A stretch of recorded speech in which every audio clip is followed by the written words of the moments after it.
ദിവസങ്ങളോളം അച്ഛനായ ഞാൻ അനുഭവിച്ച വേദന എന്താണെന്ന് എനിക്ക് മാത്രമേ അറിയൂ. ഞങ്ങളെ ഇല്ലാതെയാക്കണം എന്ന് വിചാരിച്ചവർക്ക് ഞങ്ങള് എങ്ങനെ ഈ കേരളത്തെ മാറ്റിയെടുക്കുമെന്ന് കാട്ടിക്കൊടുക്കണം.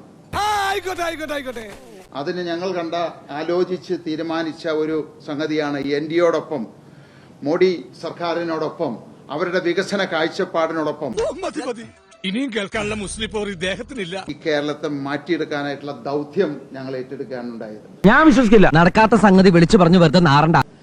ഞാൻ പറഞ്ഞു, ഞങ്ങളെ സംബന്ധിച്ച് വളരെ ആലോചിച്ച് എടുത്തൊരു തീരുമാനമാണ്. ഈ നൂറ്റാണ്ടിനെ വലിച്ചഴച്ച് മനുസ്മൃതിയുടെ കാലത്തേക്ക് കൊണ്ടുപോകരുത്. ഈ കേരളത്തില് ഇന്നത്തെ സാഹചര്യത്തിൽ മുന്നോട്ട് പോയി കഴിഞ്ഞാൽ ഈ കേരളം എന്നൊരു സംസ്ഥാനം തന്നെ നമുക്ക് കുറച്ച് കഴിയുമ്പോൾ കാണാൻ സാധിക്കില്ല. ഇവനെ എന്തുകൊണ്ട് നേരത്തെ മനസ്സിലാക്കില്ല? നമ്മുടെ യുവാക്കളായിട്ടുള്ള ആളുകളായിക്കോട്ടെ, നമ്മുടെ കുട്ടികളായിക്കോട്ടെ നാട് വിട്ടുകൊണ്ടിരിക്കുകയാണ്. ആ സാഹചര്യത്തിന് നമുക്ക് മാറ്റം വരണം.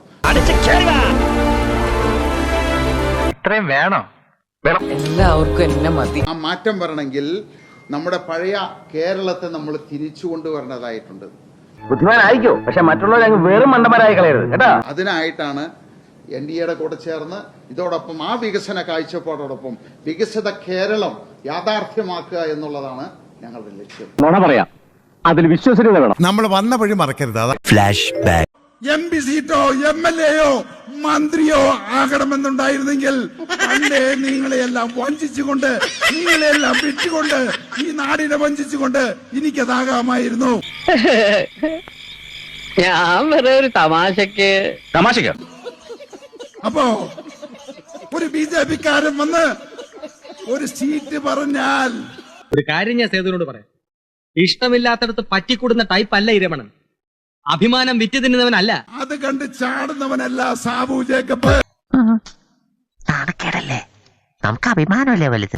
BJP-യിലേക്കും BJP-യിലെ ആൾക്കാരുമായിട്ടും യാതൊന്നുമില്ല എന്നാണ് പറഞ്ഞത്. കമ്മ്യൂണിസ്റ്റുകാരുടെ DNA ടെസ്റ്റ് പരിശോധിക്കുന്ന പുള്ളി പറഞ്ഞു. അപ്പൊ അതിന് പുള്ളിയുടെ DNA ടെസ്റ്റ് ഇപ്പൊ പരിശോധിക്കും. അറിയാലോ നിനക്ക്, പറയുന്ന വാക്കും ജനിപ്പിച്ച തന്തേ ആന്റണിക്ക് ഒന്നേ ഉള്ളൂ.